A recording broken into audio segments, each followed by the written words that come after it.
All right, we are live. And we're going to get started first by introducing today's guest panelists. As I said, we're missing a couple, so hopefully they'll be filtering in soon. First, we have Jenna Clute. She is our programs coordinator here at SLC Arts. And Jenna, if it's okay with you, I'm going to put you on the spot just to, a couple sentences about what you do. Yeah, that's totally fine. Like she said, I'm Jenna. I'm the programs coordinator for SLC Arts. I am, essentially in charge of everything that we do programs wise. So I did help Alicia set up our roundtables. I help with, we have other programs that we're doing. We had like a snowman festival this week in partnership with the Children's Museum. So anything that's programs related, you can contact me for. And I'm also in charge of our online store and some of our social media posting. So that's essentially me and what I do. Great, thank you. Next, we're going to introduce Valerie Vither. And Val, if you can, let me unmute you so you can introduce yourself. It's not working. Why don't you go ahead and try that from your end, Val? If you can unmute yourself.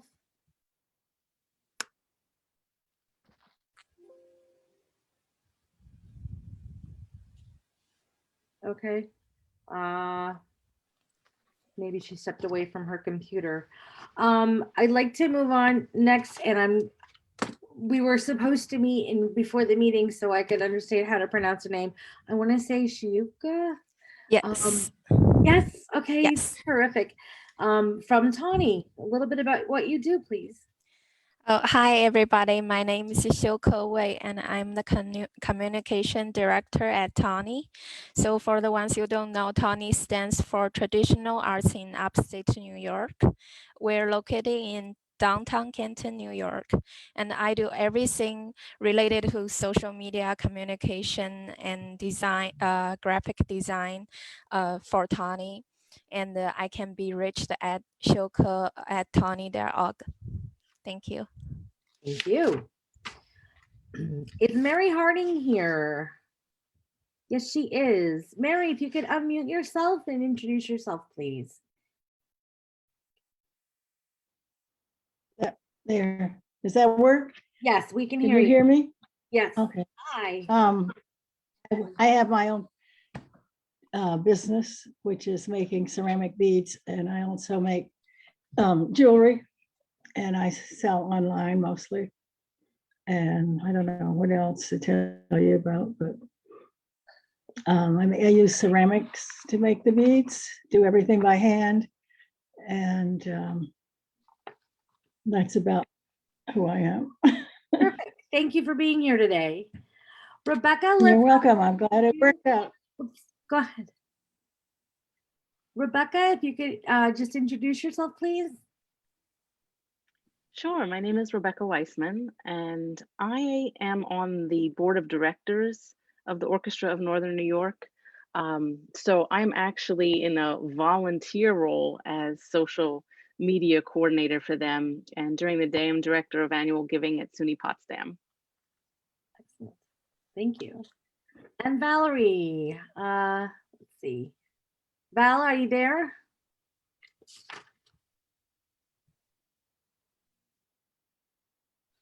Okay. Well, let's go ahead and jump into the actual questions here that we have.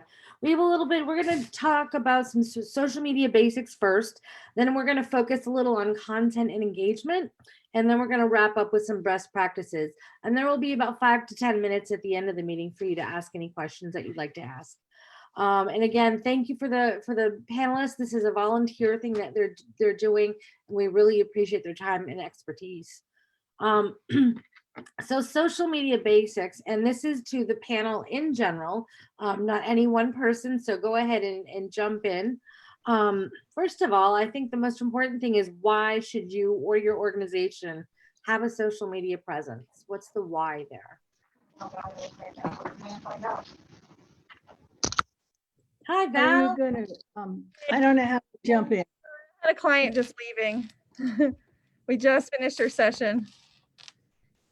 Terrific. Do you want to, let's put that question on hold, and if you want to just a quick introduction, who you are and what you do, please. Who I am? I'm Valerie Vither. I have my mask on because I just had a session, plus my assistant is here. So when she goes out to lunch, I'll take it out for a bit. But anyway, I am a boudoir photographer. I work here in Potsdam in my gorgeous studio, which I love. Lots of natural light. And my work photographing women is to empower them. And that's why most women come to me. Some occasionally give it for a gift, but I live here in Potsdam. I'm married to my husband, and I have 3 grown daughters, 18 to 29, sorry. So yeah, I guess I think I covered everything. Great, thank you very much. Yeah, thanks for having me. I will just jump back to the question. It's, what is your why? Why should your organization have a social media presence? I think Mary was about to say something. If not, anyone can jump in from the panel. Why is it important for you to engage on a social media platform? I'll jump in. To She doesn't, unless Mary has it back. I was talking. Can you not hear me? You You're can't good hear now. me? I was talking. I don't think you can hear me. We can hear you now, Mary. Anyway, okay. I think that the reason I do it is it increases followers and it helps with sales. You can reach a great number, many more people than you would ever reach just personally from your own home or from beach shows or whatever else. It's just a great way to connect with other people with similar interests. And that's what I want to say. Excellent. Valerie, I want to pick your brain a little bit because you do have a unique situation in that you've got your business, and your business is reciprocal with your Facebook presence. I follow your Empowering Women group, and I can't believe, what do you have, about 12,000 followers? Yeah, we have, I think, 12,000 women in there. Yeah. And so with your question about why should we have a social media presence, for me, the work that I do with my clients is very intimate. My client this morning, she was trembling, getting her hair and makeup down, trembling when we started her session. At the end of it, she was telling me how much she loved it and how glad she was she did it. Connecting with them on social media is so important because it is an intimate situation. These people don't really know me that well. And that's the one way that they get to know me, and they get to know what I do, and they get to see the other clients that I work with. And that's how I gain their trust, because trust is very important in what I do. It's paramount. It's so important. Rebecca, I'm going to pick on you a little bit too. Why is what you do for the orchestra or in your other capacities, why is it important to engage on social media? Sure. Well, I'll focus on the orchestra. Prior to coming back to Potsdam and working for SUNY Potsdam and being part of ANI, I was director of communications for Powell Flutes in Maynard, Massachusetts. So it's very similar, the audience that you're engaging with. So in terms of ANI, the reason it's so important to have a social media presence is because it's a dynamic platform that you're communicating with your constituents. So it's just a faster, more fluid and continuous pace to present what you need them to know. So to grow your audience, to communicate with your audience, say you're having a concert, it's so much easier and so much more effective when you're on a platform where you can continuously put out information that we're having this concert, this is the date, giving more information about it. At the time of the concert, I know in our past season when we were performing, we'd have lots of questions coming through social media, through direct messages or posts on posts about how can I get tickets, how can I do that? But really it's also to just widen your presence in the community. And another important thing about, at least from ANI's perspective, is it's a way for us to engage with other organizations in the community, the Northern New York Community Foundation, anybody else, any other just groups that whenever I do post about people in the orchestra, usually musicians have gone to multiple schools, they teach at schools, they've done so much in their careers. And so I get to tag all of those organizations, and then they get to see, for instance, maybe, you know, Eastman has a graduate who is, I'm actually a graduate of Eastman myself, but a graduate who's in the orchestra, and then I tag them and they say, oh, you know, our graduate from class of such and such is in Ani and they're doing this. So it's really a good way just to stay connected in general to everyone in the community, organizations, and our individual audience members. Great. Let's move on to our second question, which is, we talked a little bit about why you're engaging, but who are you engaging with? I feel sometimes organizations are kind of throwing darts at trying to hit their target audience when they're you know, posting or engaging on social media. So how do you find out, you know, who is your audience? Who are you communicating with? Well, my audience, if I can't tell if I'm muted or We've got you. unmuted, but You're there. anyway. Okay, I just say I have a pretty simple audience because I have a small product, but it's people who like to buy beads, people who like beads, who are artistically interested, jewelry designers, and people who make beads. So it's pretty direct. It's a specific audience. And I think that Facebook is really good for that kind of thing. You don't have to be a huge corporation. You could be a very small entity and reach out and connect with people who understand what you're doing and are interested in purchasing what you make and that kind of thing. Great. Thank you. Does anyone else want to speak to the question of who and how to identify your who? Yeah, I think I can talk on that. I think it's important to identify your who, especially because across social media platforms, there tends to be different audiences that you're engaging. So if you're on Facebook, that tends to be more of, I mean, much of everybody, but typically more adult, older generations. While if you're on Instagram, you might get people really young, really old, depending on what you're doing. I personally use TikTok a lot, which is a lot of the younger kids. So depending on what you're doing and who your audience is, that could cater directly which social media platform you want to post on more, or which content you're catering to that specific audience. So I think for sure analyzing that for whatever your specific thing that you're trying to get out there and trying to market is important. And it's funny you said what you're trying to get out there. That's the next question is, what are you trying to get out there? And identifying this, do I do a polls, you know, a survey? Do I post whatever? There's so many different ways to use the tools that you're given with all these different platforms. Do most of you, I'm thinking probably do Facebook or any panelists, anybody actually, any participants out there, yell out what you use. Let's only for 10 seconds. So otherwise going to be yelling. I do Facebook mainly. I but use Facebook.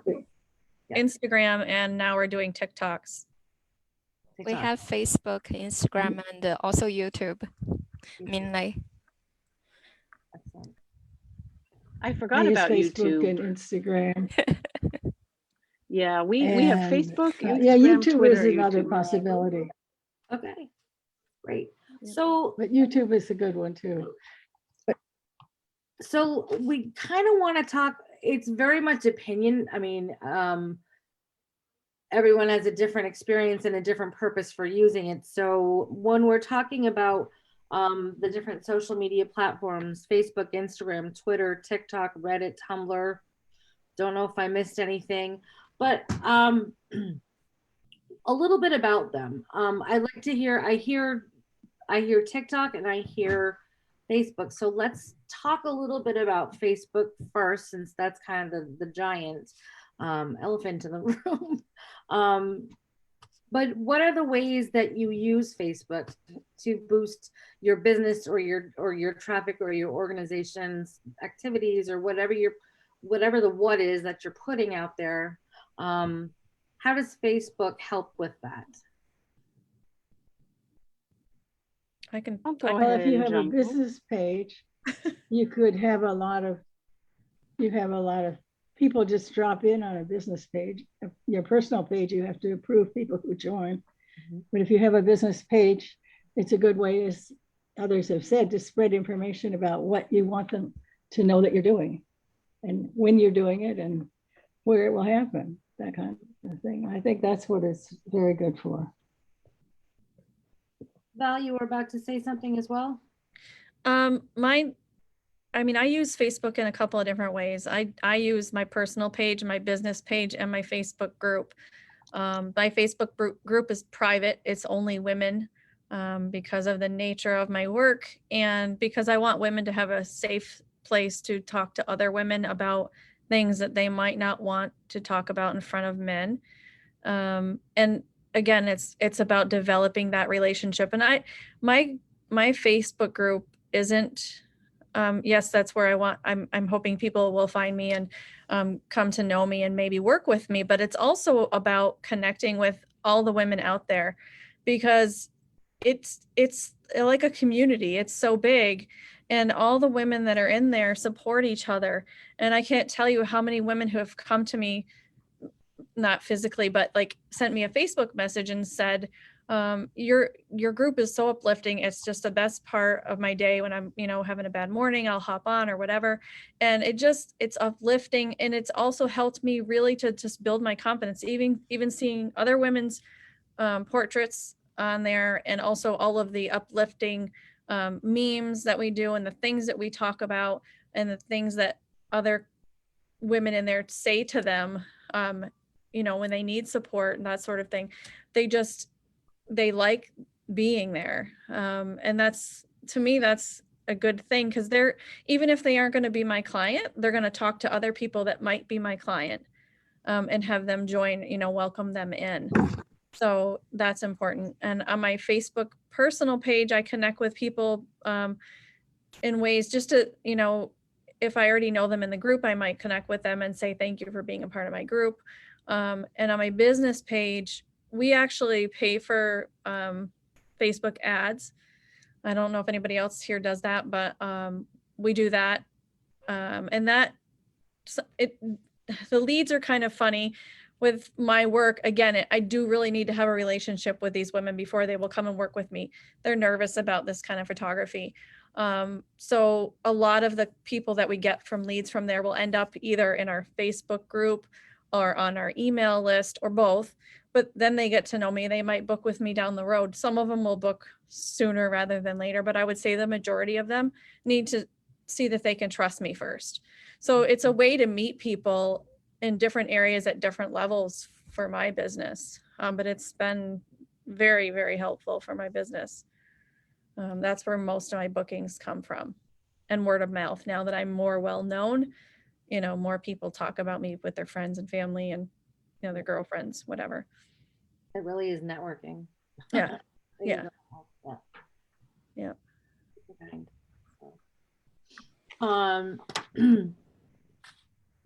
A little bit, let's see. Actually, Jenna, can I hear your take on Facebook? Yeah, sure. Because you are the social media guru. I do dabble in quite a bit of social media profiles. Well, actually, in that kind of going off of that, or kind of just going off all social media platforms, I think it's important to know the different algorithms on each account because they all do vary. And so, for example, if you have a Facebook, you might notice that you only see the posts of people you follow or your people who you add as friends or like their page. It's always like an invite usually, or you'll see someone share something that might bring you into it, but it's always usually connected to those who you already have in your network. While on Instagram, you tend to, it's kind of the same type of thing, but you tend to get a bit more ads if you're on the search page, or if you're on a different page, you might get a recommendation. Well, on TikTok, most of the content you're seeing is directly catered to the individual based on their algorithm. So they have a For You page where they just generate content based on interest. So your content, if you're into art or if you're into music, and you use a specific hashtag, it'll end up being on potentially that kind of like someone else who might have the same kind of interests For You page. So I think it's important to know what you're doing, like what each app has to offer and how they go about catering that to the audience of people in the first place. So it comes back to knowing your audience You again. think that's true for you think that's true also for Instagram? If you use a hashtag, does that hook you up with people of similar interests? We're going to talk about hashtags in just a little bit. Okay. We're going to wrap up with hashtags later. But if you have a question that's pertinent now, that's okay. I don't want to tell you not to. But I understand. let's see. So a little bit about content and engagement. What do you post on social media as an artist or as an arts nonprofit or as a for-profit gallery, whatever your capacity is today, folks here today. What do you post on Facebook? What do you ultimately, you want that engagement. You want to have an active, we say this with our grants, we want projects that have active participation, not just passive standing by. So how do you get that activeness there? So what do you post to engage? I can say something about this. Excellent. Okay, so for our social media, we use it as a marketing tool, but mostly we want it to be sociable. We want to have like people engage and interact with us. And it's also a documenting. So if you have a new people want to look up to you, look up like what you're doing lately, they can see everything. So it's basically what Tony has been doing. We post things related to exhibits, events, or hosting online events. Like right now you're hosting a live stream, and we do those too. And we use different forms. We use photos, graphic designs, videos, and shareable link to other, maybe we share like contents from other organizations or individuals that we think our audience would enjoy. For example, we shared the Winter Carnival, Saranac Lake Winter Carnival photos, and we got good response. And the other thing is we, at the end of January, we did a very successful online exhibit. We did an open call for people to turn in their 2020 projects that they needed. So until now, this is like two weeks later. If you are on social media, you know, like posts that happens in 2 weeks before generally won't get any more response, but we're still getting it. So I feel like that is something you have to think about, how to interact with people in person and trying to duplicate that kind of experience for them. So those are like most of our content are basic now. Great. Thank you. Excellent. Thank you. If I could say something, just in terms of an individual artist, I try and post things that will keep people interested in my work, and might be a new technique, or it might be photos of work that I'm working on. And that always seems to generate a lot of comments. And then I make sure I always respond to comments, because I think that's very important. So it's quite different. I'm not exactly disseminating information about others, although sometimes I do share a photo. Usually if they've used my work in their jewelry, I will put that up and encourage people to see it that way. It's a much less broad scope of participation, but that's what I need to do to stay viable on the internet. There's different strategies, posting your own stories, your own events, But how do you get folks to actually have a conversation or a dialogue with you? Dialogue? Well, people will comment on the work and I always respond back. And that's usually how it works. Like if I put up a photo and they say, well, I like the color or something or whatever of my work, then I will comment back. I thank them and for responding, and I will try to say more than thank you. A lot of people don't say much more than thank you, but I try and say a little more. And I don't go in for long conversations because that's not really what it's for. I don't think. Yeah. You know, it's not a group. It's not in a group setting. It's just on a Facebook business or personal or business page. When you're posting, I'm curious to kind of ask the panel, do you create your own content? How much do you forward things, or not forward, do you repost events and posts and memes or anything from other groups? Are you solely, I mean, we have a very wide variety of panelists with a wide variety of uses, but how much do you do yourself versus getting content externally and then sending that out? I think it's important to establish networking relationships in that sense as well, which actually, I don't know if I should wait to say this, but we have one that we're kind of working on as an organization.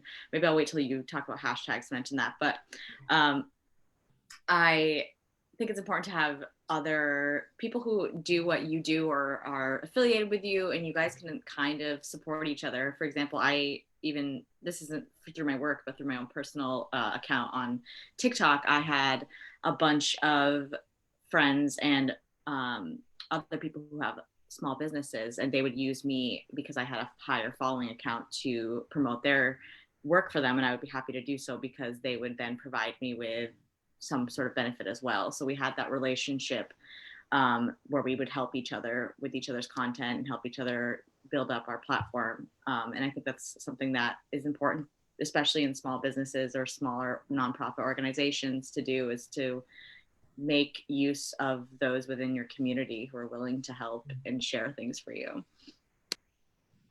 Excellent. So you brought up followers. Let's pepper this money question in right here. How do you get more followers?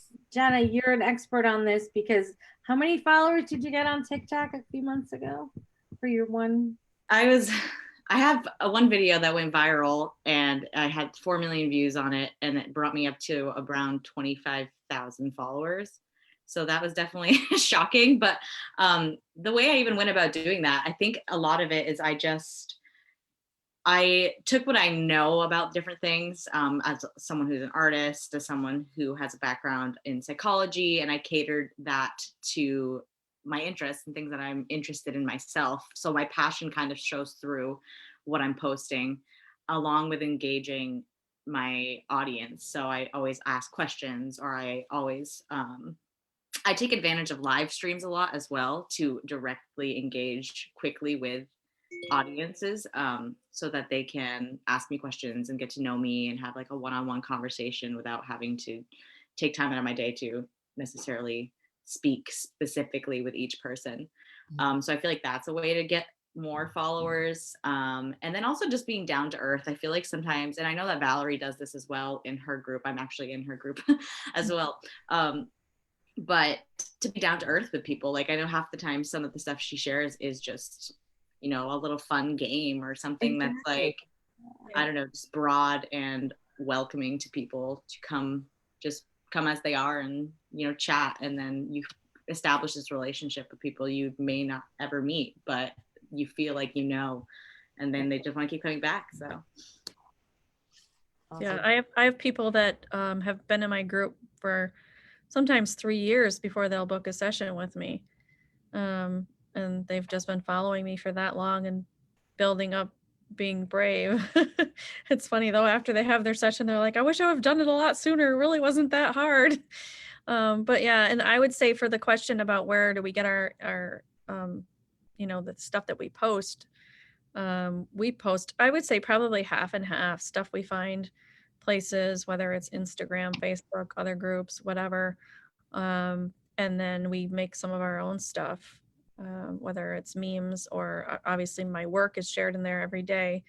And then sometimes we'll do stuff with wardrobe pieces that we'll find at places where we get stuff, or I do work with like a partner marketing with Haley that has Luna Boutique in Canton. My clients love her. When they go there, they basically get a little boost of confidence before they even come to me. So it's always a good thing for me that way. And it, helps her business. So we'll share sometimes some of the pieces of wardrobe that my clients could get from her. And they do get a savings if they shop there, if they've booked a session with me. So it works both ways for both of us. And it gives us content to share too sometimes if she shares pictures of different pieces, and we can put them together, like which one do you like better, which one would you use for your session. We always try to do stuff that's very engaging, stuff that even if it's simple stuff like sometimes I'll go on there and say, what are you having for dinner tonight? I don't know what to make, or this week, or stuff like that, or what are your Christmas traditions if it's Christmas time, but always stuff that they can relate to. And you got to vary it too, because my audience is pretty broad. I work with women who are in their early 20s and all the way up to, I've had women in their 70s that have booked a session with me.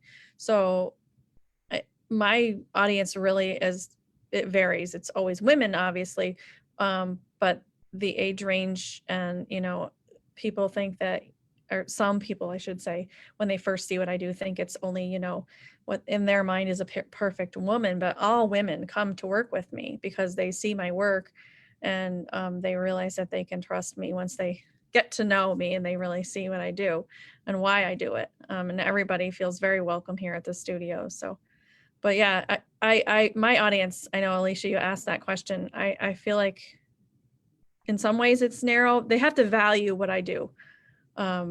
That's a big thing for me, but that's kind of hard to put your thumb on too.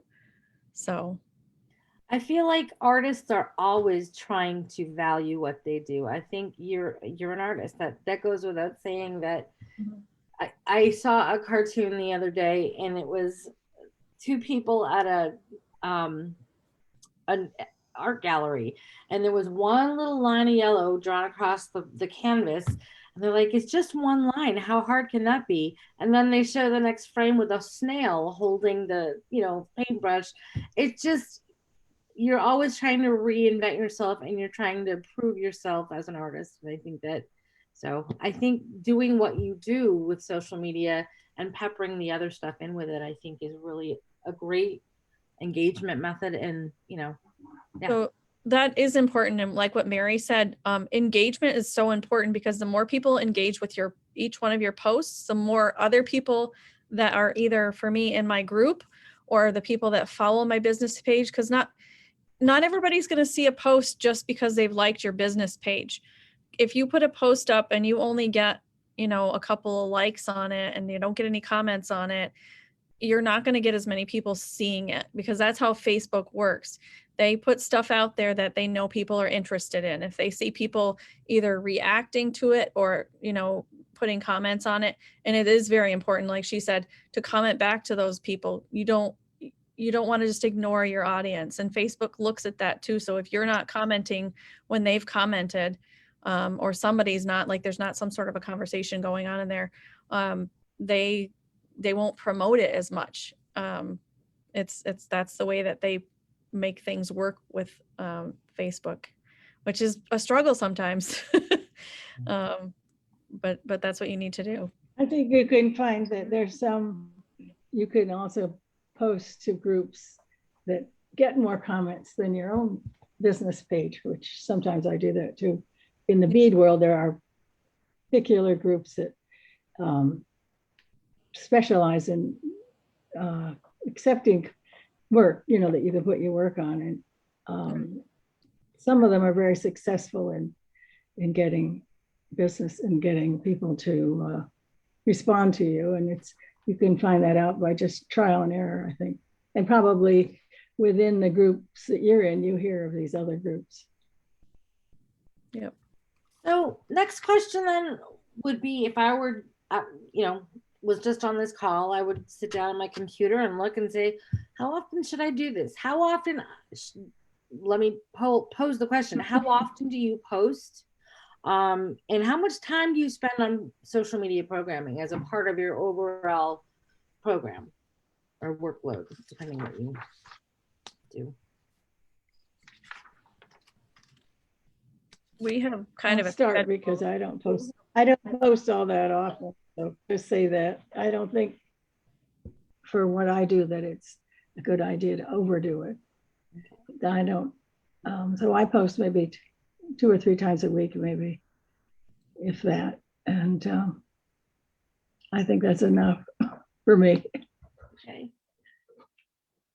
Somebody was going to say something. I I'm was sorry. say that we have a sort of a schedule that we follow. So in the morning in our Facebook group, the way that works, we do in the morning something that's sort of inspiring to get the ladies, because everybody tells us that they come in there first thing in the morning to see what's posted and you know, what are you going to do to, you know, take care of yourself today, or what are you going to do to step out of your comfort zone today, or something, you know, inspiring, something supportive in that realm. And then later in the day we do something that's interactive, because if we have an interactive post, it's going to get the other posts more views also in your group or your business page, wherever it happens to be. The more interaction you have on Facebook, whether it's your personal page, your business page, or a private group that you have, it's going to show not your other posts as much, but we'll show them to more people. So that's important. And then we do, I think, another interact. It's been a while since I have an assistant now, and she does all this for me, but I had set up the schedule, but she's been doing it for months now. So, but I think we do another interactive one around 3:30 in the afternoon. And then in the evening, we post my work. But we also try to make that be interactive. So we might post the same image in black and white and color and say, which one do you like the best? Or we'll post 3 images from one session and we'll say, which pose do you like the best? Why do you like it? That sort of thing, just to keep, you know, them interacting. And it's funny, you know, as an artist, I'm sure everybody else feels that way too. Sometimes with your work, you're a little bit like, you know, I don't want to spam people. I don't want to show too much. I don't want to, you know, bug people that way. But I've put up polls in my group and asked them what they want to see more of. And I've listed like all the different things that we show. And my work is always at the top. They want to see more. So don't be afraid to put your stuff out there. Excellent. I love that. Yuka or Rebecca, did you want to chime in? I don't want to put you on the spot, but Yeah, I can share something. We do have a schedule too. It's generally 5 in the morning on Facebook. We will share a post about it's scheduled the day before. And we post it from Monday to Friday, basically every day. We do want to take a break in between, but sometimes it's just a lot of things going on and a lot of stuff we wanted to share. We wanted to make sure the audience has the opportunity to see them. So, but we do wanted to keep like one post every day, unless there are like major things happening, we will share another post in the afternoon. But that's the general schedule. okay. Yeah, I would just jump in and say, you know, ideally, you really should post at least once a day. As someone who's doing this as a volunteer, the time that I have to do it is quite small, especially as you start to expand the platforms and the features on those platforms that you're using. So for instance, we mainly use Facebook and Instagram. So you're already dealing with 2 platforms. We mostly create our own content. And when I say we, I mean, I'm usually creating the content, although we did have special series that were created specifically now that we're not performing because of COVID. So interview series that were created that we would put out on certain days. But I would say in terms of when I was at Powell Flutes, I would usually post twice a day, once in the morning at 10 and once in the afternoon around 2. I always used metrics to guide when I would post to see when the highest traffic, the peak traffic times are. So you want to follow your metrics that help you help guide when you should post. So I guess, yeah, just kind of wrapping up a couple of different things and the time that it takes, like I said, using multiple platforms and multiple features on the platforms kind of increases the amount of time that you spend preparing the content. So it can take an hour to 2 hours a day when you're creating your content and serving it out to all these different platforms in different ways, from a regular post to enhancing those posts with stories and things like that. It's time consuming. It's definitely worth it, and it's definitely something that you should do regularly.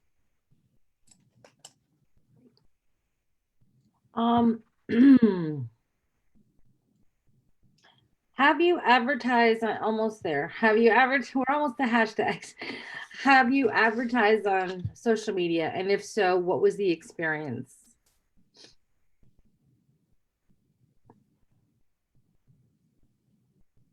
Anybody? I will jump in here, I guess. I haven't done a lot of advertising for Ani. In the past, I did some for Powell Flutes. The thing that I'm hesitant about with advertising, especially on Facebook, is they're not very transparent about how their advertising works and how it's served to people. I mean, you can really be very narrow in focus of your audience, a certain age range, a certain gender, certain interest, to make sure that the people who you want to see the content are getting it. But I'm still not always 100% sure how many times that ad is going to be shown. I do find that the reach increases if you do pay for ads, especially on Facebook, and it doesn't really take that much money. You could spend $5 a month and increase your reach by, a couple hundred to a couple thousand. But so that's I haven't used it much, but I do think it's worth it if you really want to increase your reach. And you also, with ads, it could be to have the aim of the ad is to increase your engagement or to get more likes to your page. There are different purposes for engaging with an ad, especially on Facebook. Instagram ads now, I think, are pretty much streamlined with Facebook. So if you choose to, because they're all one company, if you choose to pay for an ad for Facebook, it also runs on Instagram. So I've done that with Ani. Anybody else pay for ads on social media? Okay, so we're coming to our last question. What's the deal with hashtags?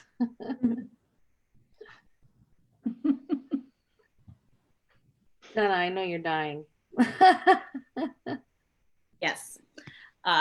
So I actually, going off of what Mary mentioned earlier in her question about on Instagram, whether it does the same type of thing that TikTok does, I think hashtags are important in all social media platforms, Twitter, even Facebook. People tend to forget about that. But the thing with hashtags is it essentially creates a kind of like a small group within and of itself, because you can just click on the hashtag and it'll bring you to every single post that has ever been posted with that hashtag. So what we're doing for SLC Arts, actually, we're just, I just posted it recently on our page, is that we are doing a thing that I in the past have done. It's called a follow train. So even when I was younger and like high school, even, I had theater follow train, and I got a bunch of networking connections through that because I had a bunch of fellow theater artists following me and we just supported each other. So the SLC Arts follow train, essentially our partners would, if we have someone who wants to share their artwork, they can post hashtag SLC Arts follow train and then later click on that hashtag on any social media platform and it'll show up all the people who have posted that. So I think that's important. Not just for all social media, but particularly with like Instagram and TikTok. That's how that they work their algorithm, is people who post things within the same hashtags tend to get similar content catered to them. So like the For You page on TikTok, if you post something with like hashtag, I don't know, jewelry or hashtag silversmithing or whatever it is, it'll show up to other people who may be doing the same type of thing. So it is really important. I think that's probably the most important part of social media in a grand scheme of things, but it is also important to know which hashtags to use, when to use them, and how many you should use. Is there such a thing as too many? Sometimes you see people with 20 hashtags and it's sort of odd. Yeah, it becomes a bit redundant at that point. I think it's important to, depending on the social media, to cater to your audience, because somehow if you put the hashtag singing, so many people have put that hashtag down. So if you're competing with a billion others to get attention, then obviously you're not really going to get much attention. But if you do like for example, we have the SLC follow train, SLC Arts follow train. That's going to be something no one other than our followers probably will use unless they hear about it through the grapevine of people we already have. So that's something that'll be more catered, more direct, and it might help, bring attention specifically to our partners. Yeah, thank you. Does any other panelists want to chime in about hashtags? Do you use them? Do you like them? Are they effective? I have two questions, and I think they're both hand in hand. Sure. It would be with hashtags, and it would also be with posting. Since Facebook and Instagram are basically the same company, if you hashtag something, I mean, are you sharing the same information on both platforms? And if you post on one, does it carry over to the other? In other words, two different audiences? I'm going to defer this to my much younger and more attractive coworker, Jenna, because I don't know. I'm sorry. Alicia, I thank you for that ego boost. But essentially they are under the same company, but they are two separate platforms, and you can set it up so that posts from one account automatically go to the other account. However, I think it's important to post on both of them because there are people who use both accounts, just one or the other. There's people who have just Facebook and there's people who have just Instagram. And they are quite different in and of themselves because there are different features. Like on Facebook, you can just write a strictly text post. Like you don't have to include photos, you don't have to include anything. But on Instagram, typically it has to be a photo or a video or something with media, visual media. So there's that difference. And typically, I think there's less caption space on Instagram. Like you have a limit of characters you're allowed to use, and I think Instagram limits the amount of characters you have, versus Facebook gives you a bit more. Okay. So you're not being redundant then. So that's cool. That was my question. I wanted to jump in on that question. I think sometimes you are redundant. I mean, if you have a personal page and a business page on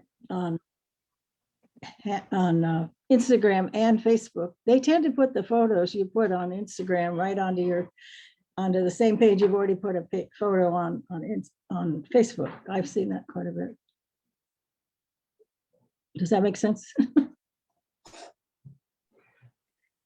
So I just wanted to touch on that question because with Ani, our audiences, the demographics are very different between Instagram and Facebook.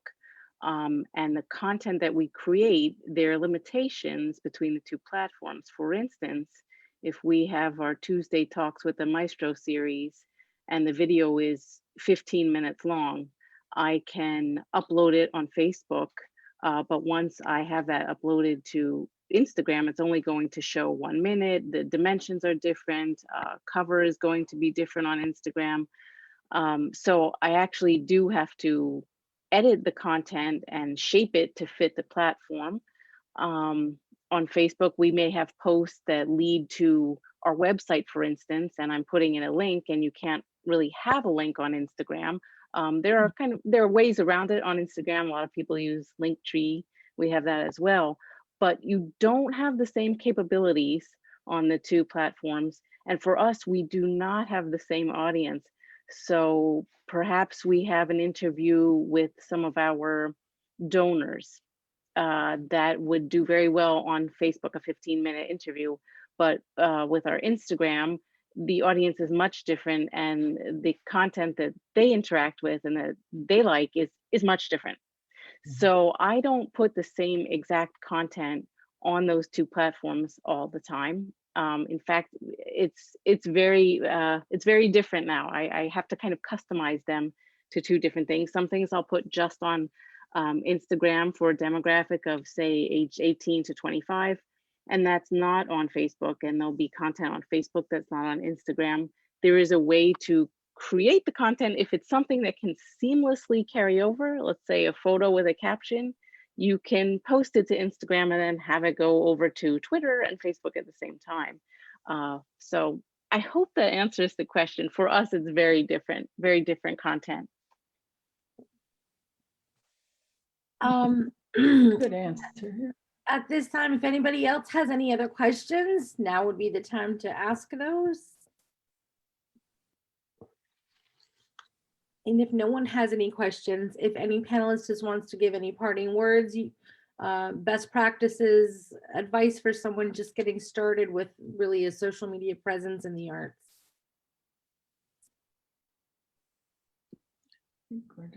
I guess my parting words. Yeah. No, you're fine. You can go. My parting words would be, don't be afraid, and just go for it. If you want to make your life a little more simple, get a repository of content ahead of time. Scheduling is a wonderful feature. Facebook has so many different ways that you can actually schedule your content ahead of time, whether you're using Creator Studio or using Facebook for Business. It's just, you'll feel so much better about things when you have that repository of content and you can keep things scheduled and consistent, instead of kind of scrambling at the last minute and saying, oh my gosh, I have to create something for Facebook right now, and then it takes an hour, and then it's well into the evening, and then you just past your window of opportunity. So go for it and explore the options that make it easier for you as a person posting. I agree with Rebecca. And I wanted to add a little more, is that social media is just a platform. It is a tool for you to interact and reach more people. So it doesn't matter which way you're sharing content. What it matters is what you wanted to share, like the content matters. Everything comes from inside, what the organization's mission about, or what the individual wants to share with the world. So keep trying, even you don't have many comments or likes, that's okay, because in this info age, everything moves fast. We all have to work our best to keep up. So maybe one day you will take the lead, who knows? Thank you. Thank you. Yeah, I really like that. And kind of going off of that, I found one of the most difficult things for me in social media and posting is trying to figure out what people want before I post something, because you obviously can't get into everyone's head and you can't figure out that kind of thing, while also remaining authentic and true to who I am and what I want. And I think that's important to consider, but I think ultimately in the end, there always will be a little bit more authenticity and more you that comes out, which is important to stay true to. So if you are posting something and it's not getting the engagement you thought, I think like what the other two people just said before me, it's important to keep trying and to keep going and continuing, and maybe try something different if you feel like it, but ultimately just staying true to that and staying true to your just like being down to earth with the people who you are. Like, for example, we have our Facebook page and our business page, but we also have our creative partners group, which is much more down to earth, we post weekly prompts on it. And it's something that just brings in casual conversation. And I think that's important to have as well on social media, is just that safe space to not necessarily cater everything to people, but just connect. Great. I love that word, connect. Love it. All right. Does anyone have any other questions or any comments? Okay, well then, our March roundtable is scheduled for March 24th. I'm not quite sure what day that is. I think it's a Wednesday. March. Yep, Wednesday, March 24th is our next roundtable. And we will be getting an email out to let you know what our topic will be and who our guest panelists will be. So thank you for joining us today, and especially thank you to our panelists. We appreciate your time. Thank you for having me. Thank you for Have having a me. great day. Thank you, Alicia, and everybody. Thanks, all. Bye.